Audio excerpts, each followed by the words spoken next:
Bismillahirrahmanirrahim. Kami dari kelompok 5 akan membahas tentang Sumpah Pemuda, Petisi Sutarjo, dan Masjid Tamrin. Bismillahirrahmanirrahim. Assalamualaikum warahmatullahi wabarakatuh. Di sini saya akan menjelaskan materi mengenai sejarah Sumpah Pemuda. Nah, Sumpah Pemuda ini merupakan babak baru bagi perjuangan bangsa Indonesia, karena perjuangan yang bersifat lokal kedaerahan bebas menjadi pejuang yang bersifat nasional. Lalu, para pemuda itu sadar bahwa perjuangan yang bersifat lokal adalah sia-sia. Perjuangan dapat mematahkan perlawanan mereka walaupun cukup kewalahan. Mereka juga sadar bahwa hanya dengan persatuan dan kesatuan, cita-cita mereka dapat diraih gitu. Nah, kesatuan dan persatuan ini sangat penting bagi negara Indonesia majemuk, yang berbeda suku, bahasa, budaya, maupun agama. Nah, lalu pada tahun 1908, bangsa Indonesia itu mulai bangkit gitu. Nah, kebangkitan ini ditandai dengan berdirinya Budi Utomo atas inisiatif dan dorongan dari Wahidin Sudirohusodo. Nah, walaupun Budi Utomo masih dengan corak kesadaran lokal yang tercermin dari tujuannya, yaitu memajukan dan membangkitkan masyarakat dan kebudayaan Jawa, namun terutama melalui pendidikan. Nah, Budi Utomo itu membawa peran yang penting gitu bagi pemuda waktu itu. Nah, organisasi ini tuh mencoba membantu orang-orang muda yang tidak mampu memperoleh pendidikan yang lebih tinggi gitu. Nah, tercatat pada tahun 1915-an berdiri sejumlah besar organisasi kepemudaan yang masih bersifat kedaerahan. Nah, lalu salah satunya itu ada Perhimpunan Pelajar-Pelajar Indonesia PPI yang berdiri setelah Kongres Pemuda I pada tahun 1926. Nah, memiliki perbedaan. Nah, kalau ini mah bersifat lintas primordial gitu. Nah, organisasi pemuda yang beranggota pelajar dari seluruh Indonesia. Nah, adapun tokoh-tokohnya yaitu Sigit, lalu Sue Gondo Jojo Pospito, Sue Wirjo, S. Rekso Diputro, Muhammad Yamin, Aka Gani, Tamjil, Sunarko, Sumanang, dan Amir Saripudin. Nah, lalu Bismillahirrahmanirrahim. Kongres Pemuda. Nah, Kongres Pemuda ini dilaksanakan 2 kali. Yang pertama dilaksanakan pada 15 Agustus 1925 di Gedung Lux Orientalis Jakarta. Nah, konferensi ini dihadiri oleh wakil-wakil organisasi di Indonesia seperti Jong Java, Jong Sumatera Born, dan sebagainya. Nah, hasilnya dibentuk panitia penyelenggaraan Kongres Indonesia dengan Ketua Muhammad Tabrani, dibantu oleh Sumarno sebagai Wakil Ketua, Jamaluddin Adinegoro sebagai Sekretaris, dan Suarso sebagai Bendahara. Nah, hasil utama yang dicapai pada Kongres pertama ini adalah mengakui dan menerima cita-cita persatuan Indonesia, walaupun mungkin pada saat itu masih samar-samar dan belum jelas. Nah, akan tetapi Kongres Pemuda pertama ini masih belum cukup, sehingga ada alasan untuk melaksanakan Kongres Pemuda ini, Kongres Pemuda kedua maksudnya. Nah, alasannya adalah yang pertama, belum tiba waktunya organisasi daerah berpadu menjadi satu untuk organisasi yang tunggal. Masih ada keraguan lah intinya dari berbagai organisasi pemuda di Indonesia. Yang kedua, masih terdapat kesalahpahaman atau kurang pengertian tentang perlunya fusi di antara organisasi pemuda ini. Yang ketiga, adanya pandangan yang berbeda mengenai persatuan nasional dan dari kaum teosofi yang terasa menjalankan perannya waktu itu. Jadi memang chemistry di saat itu belum terbentuk dan tujuannya memang belum jelas. Seperti itu. Yang akhirnya melahirkan kongres yang kedua. Kongres Pemuda kedua ini dilaksanakan selama 3 hari. Nah, perlu diketahui gagasan penyelenggaraan Kongres Pemuda yang kedua ini berasal dari PPPI atau Perhimpunan Pelajar-Pelajar Indonesia. Nah, adapun perjalanan kongres tersebut ini yaitu hari pertama. Nah, rapat pertama ini dilaksanakan pada Sabtu 27 Oktober 1928 di Gedung Katolik Jochling Bonn. lapangan Benteng. Dalam sambutannya di sini Sugondo berharap kongres ini dapat memperkuat semangat persatuan dalam sanubari para pemuda. Nah, dilanjutkan dengan uraian Muhammad Yamin tentang arti dan hubungan persatuan dengan pemuda.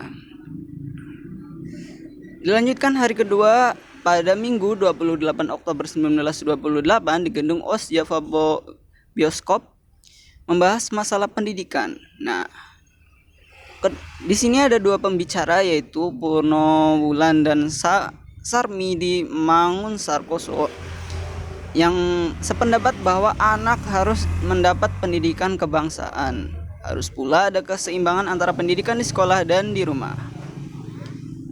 Dan hari ketiga atau hari penutup di Gedung Indis Klub Kebau. Makna Sumpah Pemuda. Sumpah Pemuda yang pada tanggal 28 Oktober ini merupakan jiwa pemersatu bangsa, semangat dan roh yang menjiwai perjuangan bangsa. Sumpah Pemuda merupakan cikal bakal proklamasi kemerdekaan 1945 yang melahirkan NKRI. Sumpah Pemuda adalah sumber konsep pemersatuan bangsa yang dikenal sebagai Bhinneka Tunggal Ika. Sumpah Pemuda juga merupakan sumber inspirasi gagasan besar Soekarno yang kemudian dirumuskan dalam Pancasila. Sumpah Pemuda sebagai peristiwa historis juga menjadi salah satu kekuatan untuk membangun kepribadian bangsa. Kekuatan itu berupa nilai-nilai luhur yang terkandung di dalamnya. Nilai-nilai luhur dalam sejarah pemuda digali, diperkenalkan, dan disebarluaskan bagi generasi muda saat ini. Memaknai Sumpah Pemuda bisa juga dengan mengetahui kemudian menyanyikan lagu-lagu perjuangan yang syarat dengan nilai-nilai positif dan pesan moral di dalamnya. Saat ini sedikit sekali generasi yang dapat menyanyikan lagu-lagu perjuangan. Bahkan ketika ditanya kebanyakan menjawab tidak tahu. Berbeda dengan kondisi di era tahun 70-an, lagu Indonesia Raya diputar sebagai lagu pembuka siaran stasiun TVRI dan lagu Rayuan Pulau Kelapa selalu diputar sebagai lagu penutup. Lagu-lagu perjuangan menjadi berubah situasi karena tidak lagi dikenal dekat oleh para pendengar. Materi selanjutnya ada sejarah atau petisi. Untuk selanjutnya saya akan menjelaskan tentang petisi Sutarjo. Petisi Sutarjo dicetuskan oleh Sutarjo Karto Hadikusumo di Forum Dewan Rakyat.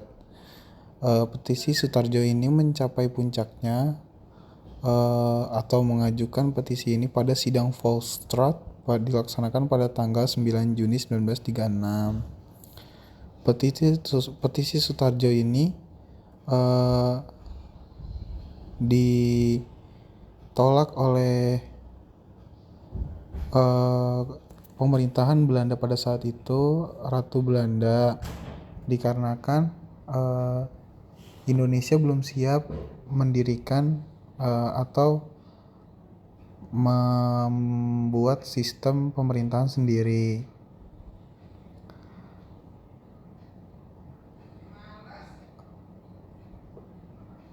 Meskipun mengalami kekecewaan, tetapi penolakan pemerintah Belanda terhadap petisi Sutarjo telah menimbulkan pengaruh terhadap pergerakan nasional Indonesia, yang antara lain adalah semakin menumbuhkan rasa solidaritas dan rasa persatuan di antara kaum pergerakan. Rasa persatuan yang semakin besar tersebut kemudian diwujudkan dengan pembentukan GAPI atau Gabungan Politik Indonesia pada tanggal 21 Mei 1939. Untuk selanjutnya ada tujuan petisi Sutarjo.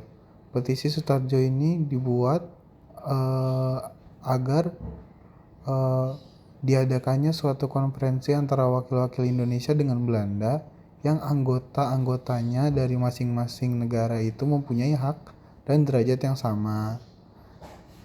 Tujuannya diantara lain adalah membicarakan kemungkinan Hindia Belanda atau Indonesia diberikan suatu pemerintahan otonom dalam rangka konstitusi Belanda dalam jangka waktu 10 tahun mendatang. Menurut kabar Cahaya Timur pada tanggal 13 Agustus 1936, disinggung adanya orang-orang Belanda dari kalangan pemerintah Belanda yang menyetujui petisi Sutarjo ini. Tetapi golongan seperti Van der Leyen's Club berpendapat bahwa Indonesia belum matang untuk mendirikan negara sendiri dan mendapatkan hak otonomi, sehingga petisi Sutarjo ini menimbulkan banyak pro kontra. Terima kasih.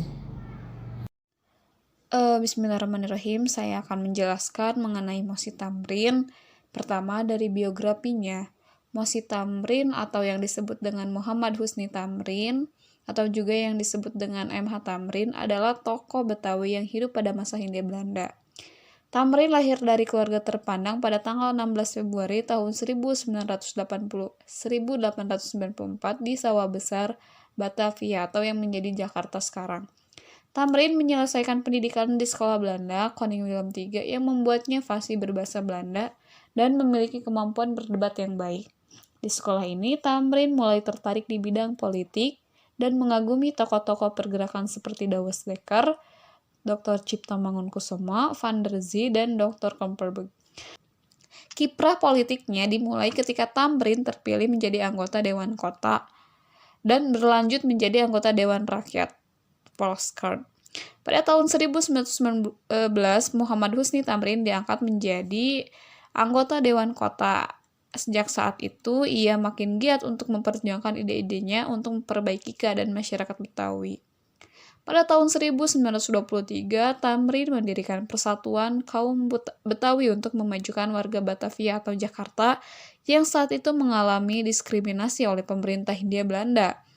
Pada tahun 1927, Tamrin ditunjuk sebagai anggota Volkers atau Dewan Rakyat mewakili kelompok pribumi atau inlander. Pada tahun 1939 bulan Mei, Husni Tamrin menjadi salah satu pelopor bergabungnya 4 organisasi nasional dalam satu nama, Gabungan Politik Indonesia atau GAPI, yang memiliki 4 tujuan utama.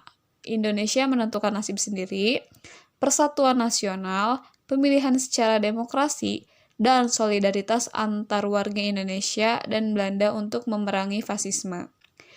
Di tahun yang sama, perjuangan Husni Tamrin melalui Volkskrant terus berlanjut dengan mengajukan mosi yang meminta penggunaan istilah Indonesia, Indonesisch, dan Indonesier.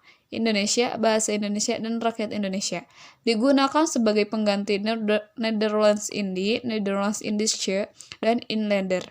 Setelah mosi ini, pemerintah Hindia Belanda melakukan pengawasan lebih ketat pada pergerakan Husni Tamrin. Mereka tetap ingin mempertahankan kekuasaan kolonialnya di Indonesia. Satu-satunya sikap Belanda yang cukup menggembirakan masyarakat daerah ialah diperbolehkannya menggunakan kata Indonesia sebagai pengganti kata Nederlands-Indie. Perkembangan pergerakan nasional yang bertambah luas dan dalam rentang kesadaran identitasnya, maka semakin sensitiflah istilah Hindia Belanda atau Nederlands-Indie, pribumi Inlander atau kepribumian Inlands. Baik dalam naskah-naskah resmi pemerintahan maupun pada papan-papan nama berbagai lembaga dan tempat umum, istilah Inlander mencolok sekali serta merupakan monumen dari sistem diskriminasi dalam masyarakat kolonial. Mosi Tamrin mengusulkan untuk mengganti istilah-istilah Belanda dengan istilah Indonesia, khususnya dalam dokumen pemerintahan. Keberatan pemerintah terhadap mosi ini membawa dampak perubahan istilah, membawa implikasi politik dan ketatanegaraan. Keberatan pemerintah terhadap mosi itu bahwa perubahan membawa implikasi politik dan ketatanegaraan seperti yang terdapat di dalam Undang-Undang Kerajaan Belanda. Beberapa mosi yang diajukan M.H. Tamrin kepada pemerintah Belanda diantaranya 1. Penggantian istilah Inlander dengan Indonesier untuk menyebut pribumi atau bangsa pribumi. Yang kedua, penggantian istilah Nederlands-Indie dengan Indonesia untuk menyebut Indonesia. Penggantian istilah Nederlands-Indische dengan Indonesia. Pengadaan pendidikan tinggi sastra di Indonesia dengan memberikan fakultas sastra selambat-lambatnya tahun 1940. Dibentuknya praksi atau Dewan Negara di Volkskrant atau Dewan Rakyat. Dari kelima tuntutan tersebut, pemerintah Belanda hanya menyetujui nomor 4 dan 5. Nah, itulah penjelasan dari Mosi Tamrin. Terima kasih. Wassalamualaikum warahmatullahi wabarakatuh.